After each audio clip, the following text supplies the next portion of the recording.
ఆహార కల్తీ నెమ్మదిగా పెరుగుతున్న ఆరోగ్య మహమ్మారి. సో గ్రామంలోనైనా పట్టణంలోనైనా మనమందరం ఒకే ప్రమాదంలో ఉన్నాం.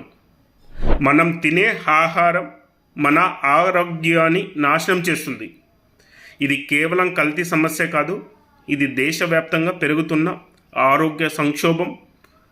సో రాజ్యసభలో ఎంపీ రాఘవ్ చద్దా గారు లేవనెత్తిన ప్రశ్నలు దేశాన్ని షాక్కు గురి చేస్తున్నాయి. ఇది నిజం కూడా 100%.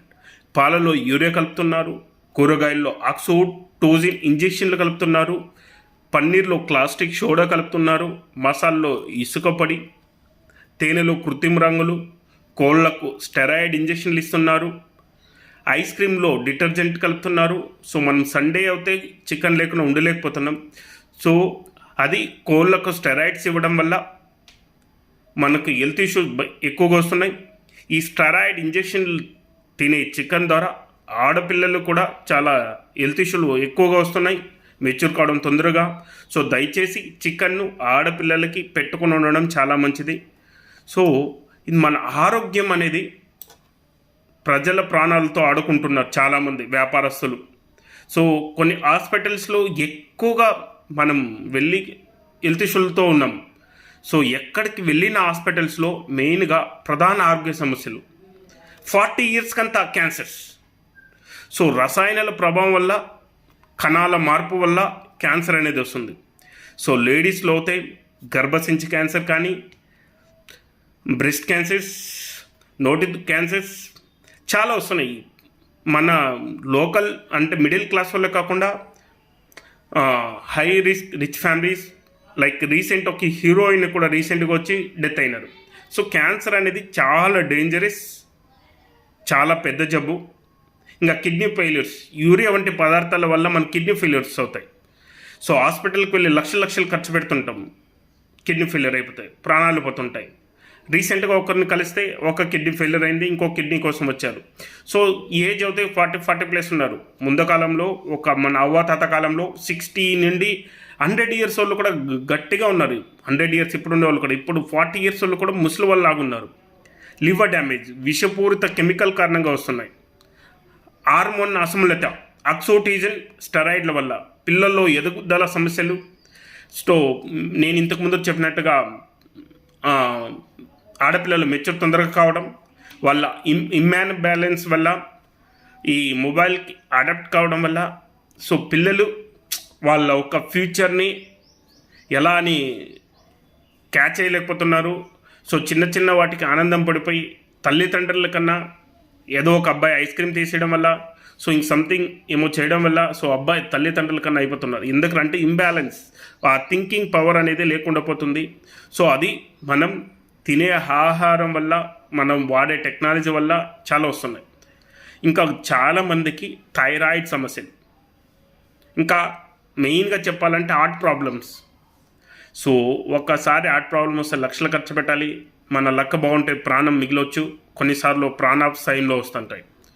సో ఇవన్నీ మనకి ఎక్కడి నుంచి వస్తుంటాయంటే మనం రోజు తాగే నీరు వల్ల, తినే ఫుడ్ వల్ల వస్తుంటాయి. అన్నీ కల్తీ, సమాజమే కల్తీ అయిపోతుంది.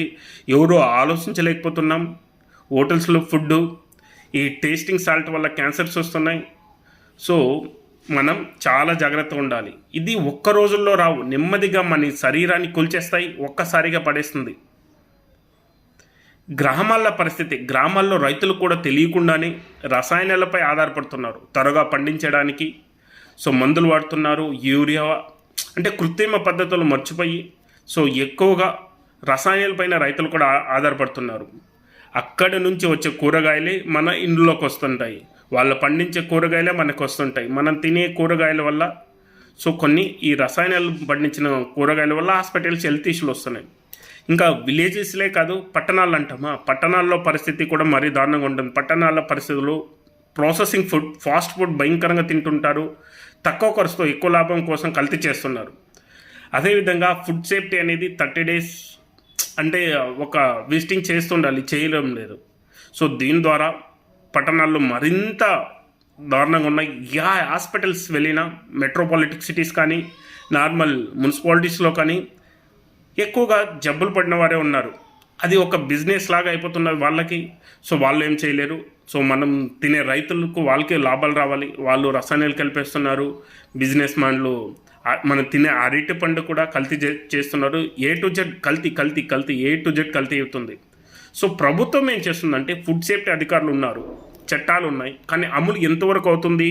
సో రాజకీయ నాయకులు ఉన్నారు, మనం వాళ్ళ చుట్టూ తిరుగుతున్నాం. ఎవరైనా అడుగుతున్నారా? డెవలప్మెంట్ ఫ్రీ కాదు, మన హెల్త్ ఇంపార్టెంట్. సో మనకు కొన్ని ఫ్రీ స్కీమ్స్ వస్తున్నాయి. ఆ ఫ్రీ ఎందుకండి? మనకు ఫస్ట్ ఆఫ్ ఆల్ మన ఆరోగ్యంగా హెల్తీగా ఉంటే మనకి ఏది ఫ్రీగా వద్దు. సో ప్రతి జిల్లాలోనూ రెగ్యులర్గా టెస్టింగ్ ఉందా? కల్తీ చేసిన వారిపై కఠినంగా చర్యలు తీసుకుంటున్నారా? ప్రజలు ఇప్పుడు సమాధానం అడగాలి. సో మనం ఎవరిని అడగడం లేదు. పానీపూరి బండి దగ్గరికి వెళ్ళినా, హోటల్స్కి వెళ్ళినా చెక్ చేయాలి. సో కంప్లైంట్ చేయాలి, క్వశ్చన్స్ వేయాలి. అప్పుడే మనం ఆరోగ్యం అవుతుంది. మనకేమవుతుందిలా, మనం బాగుంటే చాలు, ఇంకోరు అనుకుంటే అది మనకే ఉంటుంది, మన ఫ్యామిలీలోనే ఉంటుంది. సో ప్రతి ఒక్కరూ అడగండి ఏం చేస్తున్నారు. ప్యాకెట్పై మనం ఏమైనా కొనేటప్పుడు ఆ ప్యాకెట్ వ్యాలిడిటీ ఉంది. నేను ఈ మధ్య నేను మొన్న ఒక బిస్కెట్ ప్యాక్ కొంటే ఎక్స్పైర్ అయిపోయింది, ఒక మైదా ప్యాకెట్ కొంటే ఎక్స్పైర్ అయిపోయింది. ఇంటికి వచ్చి చూస్తున్నాం. సో అసలు ఎందుకు అమ్ముతున్నారు? అన్నీ కల్తీలు, అన్నీ చేసేస్తున్నారు, ఎక్స్పైరీ డేట్లు అమ్మేస్తున్నారు. అది ప్రభుత్వం కూడా చెక్ చేయాలి, అధికారులు చెక్ చేయాలి. సో ఒక స్ట్రాంగ్గా వార్నింగ్ ఇవ్వాలి. అప్పుడు వాళ్ళు డే బై డే స్లోగా తగ్గుతారు. ప్యాకెట్ 5 FSSAI నంబర్ను చెక్ చేయండి. అతి తక్కువ ధరకు వస్తే అనుమానం పెట్టుకోండి. 1+1 ఆఫర్స్లు, కేజీ ఇది అది అనేస్తే తక్కువ ధరలకి ఎప్పటికన్నా నమ్మకండి. స్థానికంగా విశ్వనీయ దుకాణాల నుండి కొన్ని ఆర్గానిక్ వస్తువులు ఉన్నాయి. మన రీసెంట్గా నారా చంద్రబాబు నాయుడు గారు సో ఆర్గానిక్ గురించి బాగా ఎక్స్ప్లెయిన్ చేశారు కుప్పంలో. సో ఆర్గానిక్ ఐటమ్స్ని ఫస్ట్ నుంచి చూసి కొనడం, తినడం అలవాటు చేసుకోండి. పిల్లల ఆహారంపై ప్రత్యేకంగా శ్రద్ధ చూపించాలి. సో వాళ్ళకి ఇమ్యూనిటీ పవర్ చాలా తక్కువ ఉంటుంది. సో మనం మంచి ఆహారం పెట్టాలి. వీలైతే ఆర్గానిక్ సహజ ఆహారం చాలా మంచిది. సో మన పాతకాలంలో అయితే మట్టి కుండల్లో వంట చేసి తినడం వల్ల బాగుండాలి. ఇప్పుడు కుక్కర్స్ వచ్చేస్తాయి. ఈ కుక్కర్స్ వల్ల ప్లాస్టిక్ అది స్టీల్ కరగడం వల్ల క్యాన్సర్స్ వస్తున్నాయి. సో ఇది ఒక్కతో సహజంగా నేను ఈ వీడియో ఎందుకు చేస్తున్నా అంటే నాకు ఏదో వ్యూస్ రావాలి, డబ్బు సంపాదించాలని కాదు. సో నేను పిఆర్ఓగా చేస్తున్నాను. సో హాస్పిటల్స్కి వెళ్తుంటే వాళ్ళ బాధలు, వాళ్ళ కష్టాలు వింటుంటే చాలా ఘోరంగా ఉంటాయి లాస్ట్ మూమెంట్లో. సో దయచేసి ప్రతి ఒక్కరూ ఆహార కల్తీని తగ్గించండి. ఇది రాజకీయ విషయం కాదు, మన ప్రాణాల విషయం. మన పిల్లల భవిష్యత్తు గురించి ఆలోచించిన సమయం వచ్చింది. మనమందరం నెమ్మదిగా విషం తింటున్నాం, లేక ఇప్పుడు మేల్కొని మార్పు తీసుకురావాలా? సమాధానం మీ చేతుల్లోనే ఉంది. మీకు ఈ వీడియో నచ్చినట్లయితే సబ్స్క్రైబ్ చేసుకోండి, కామెంట్ చేయండి, 10 మందికి షేర్ చేయండి.